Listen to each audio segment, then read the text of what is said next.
my YouTube channel, Bookly.Brittt, where I like to read and talk about books, and I haven't really done that too much. So we are here to do my Summerween wrap-up. So it has been a while since I read these books because Summerween was a couple of weeks ago, but I had a lot of fun reading a lot of them, and I guess I'll just start by telling you what each one is and what each one is about, and then I will give my ratings at the end. Alright, so in order of what I read for Summerween, the first book that I read was for the book club pick this month, for the book club that I'm part of, and that was The Shining by Stephen King. So if you somehow don't know what The Shining is about by Stephen King, it is essentially this man who has exhausted all of his options. He's really put himself where his back is to the corner, and so his only choice is to take up this job to go and be a caretaker for this hotel in the middle of nowhere during winter season, where they will be snowed in and cannot access any help or emergency services right away. And he has to take his family up there with him. So it is basically essentially they all go to this hotel and things start to go awry. And then you can either believe if it's supernatural or if it's some sort of like mental things are happening, like cabin fever and such.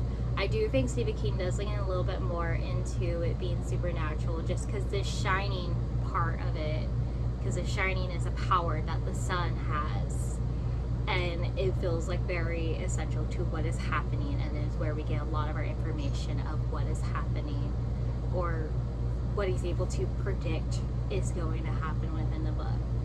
But I will leave it there because I feel like it is worth the read. I really liked reading it. I thought it was a really good and easy read. I think I got through it within 2 days.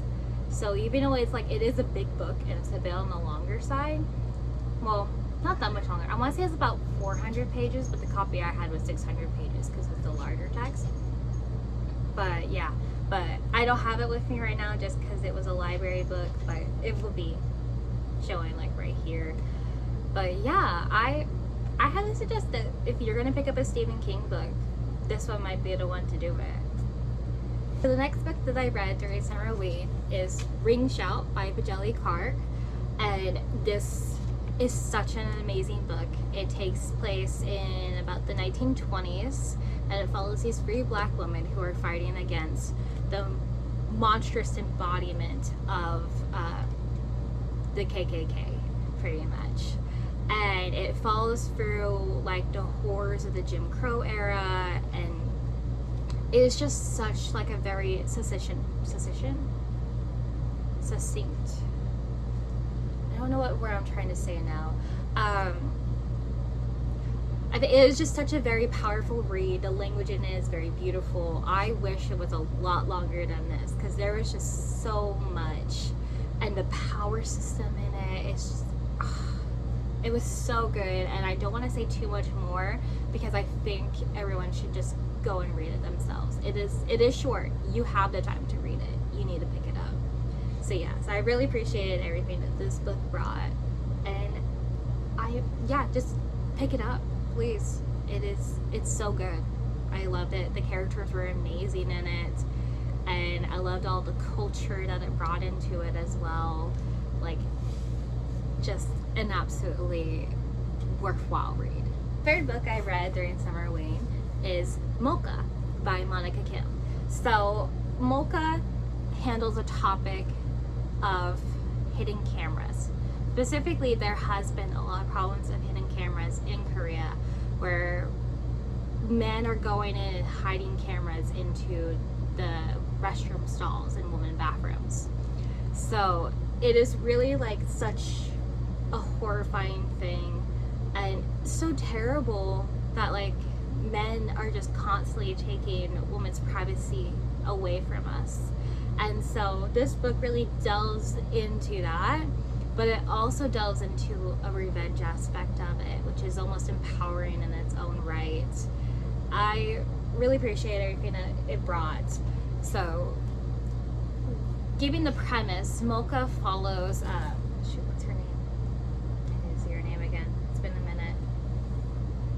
Dai. Yeah. Dai. Hopefully I'm saying that right. But yeah, so it follows two different characters. So there's Jungyoung and Dai. Jungyoung is an IT worker who has put hidden cameras in all of the bathrooms. And Dai is a worker at the same place. And I don't know if I want to say much more because I don't know. Like, there was so much of this that, like, I did not expect it to go through. And I think it's better to just read with such a fresh perspective on it. So yes, I think I said the more important thing is that, like, it follows the controversy of the hidden cameras, and it also mentions the Burning Sun scandal that happened in Korea. So I think, especially if you're a K-pop fan, you might actually kind of like this book. K-pop and K-drama, I would say, actually. But yeah, I thought it was great. I really enjoyed reading it. I got through it. I think I ate this up in like almost like 2 days. I think almost all these books, it took me like almost like 2 days to read it. Maybe a little bit longer for a couple other ones because I didn't follow the actual Summerween read-a-thon timeline. I kind of just went on my own. But yeah, so that was my third read. So my fourth read for Summerween is Cursed Bunny by Bora Chung. I loved reading this. I was like an early internet child, and I loved catching almost like sorry, my cat is right here and she's about to knock shit over. Wait a second. I really loved reading like almost like early like Japanese sort of like warning tales. Like you have Hanako, the bathroom ghost, or even like there were some tales in this that gave the feeling of La Llorona. So it was just a lot of fun to read a Korean version of it, and I thought all of them were amazing, and I'm gonna list out which ones are my favorite because I really like those ones the most. So it really starts off with like the most bizarre banger ever, which is the head, and then it continues firing it off with the embodiment. Those two I absolutely loved. And then there was the frozen finger, which was like just so like the frozen finger and the snare really puts me through something with it. And then I loved Goodbye My Love. Goodbye My Love, I think might actually be my top favorite, if not like second favorite at least. And then Reunion was pretty good, and so was Home Sweet Home. Oh, say hello to my cat. But yeah, so those were the ones. There's other stories in here as well. So I think if you were definitely like into like searching up like different sorts of like almost like the Japanese tales of like little horror shorts, I think you should definitely pick up this book and give it a chance. It was a lot of fun to read. Kitty! The very last book that I read for Summerween is The Drop by S.R. Masters. I really like this book. I liked everything that I read for Summerween. I had such a fun time. Like everything was like, it wasn't like banger after banger, but like it was fun after fun, you know? Or like just really like, just such stories that really pulled me in. And this one really did. So The Drop, which I picked up specifically because of its cover, because I am someone, I've had a rocky relationship with roller coasters. I like them now. So I thought it'd be fun to try to read like a little thriller about them. And this book kept me on the edge of my seat almost the entire time. So you are following our main character, which actually I need to look at her. Katie. What are you doing? She's trying to get like the dust particles. silly. Anyways, we are following our main character, Katie, and she gets invited to go on what is now the tallest roller coaster of the world.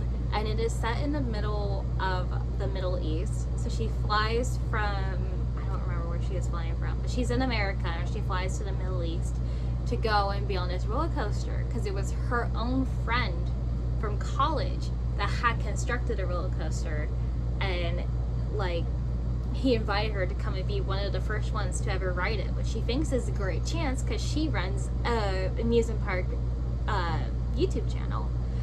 And so there was a lot of stuff, like it delves into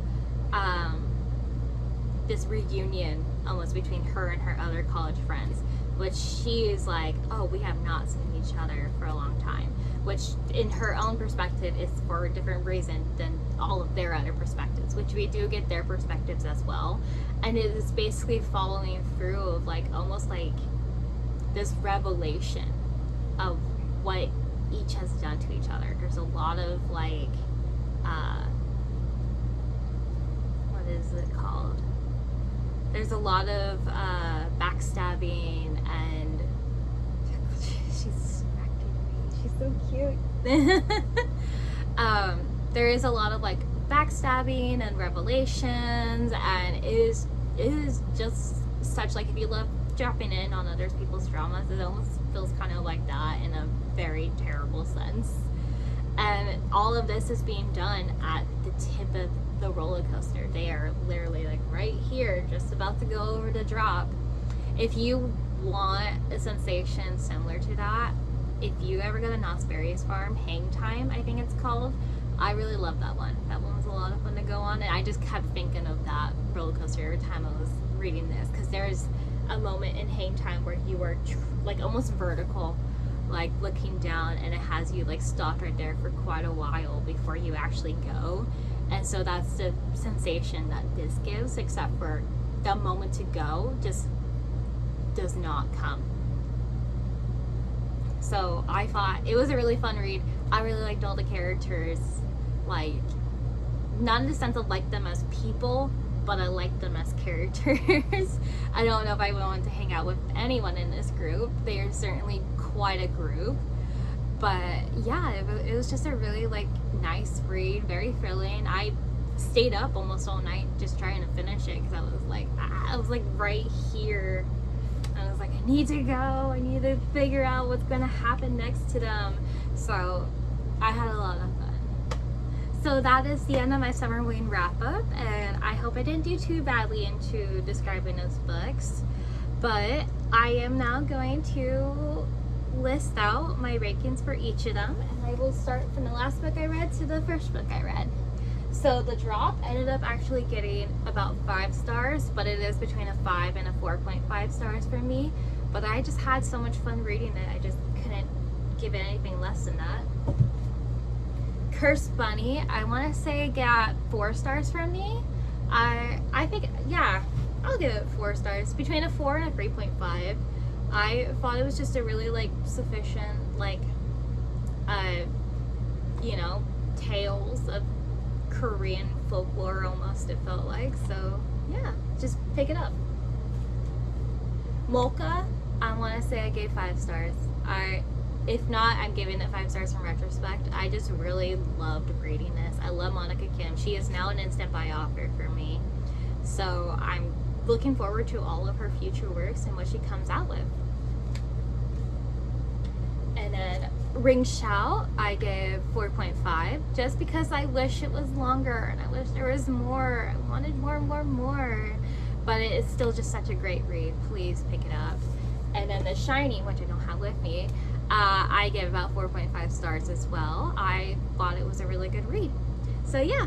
So I hope you guys will join me for whatever my next video may be, and you guys all had a good Summerween. Bye!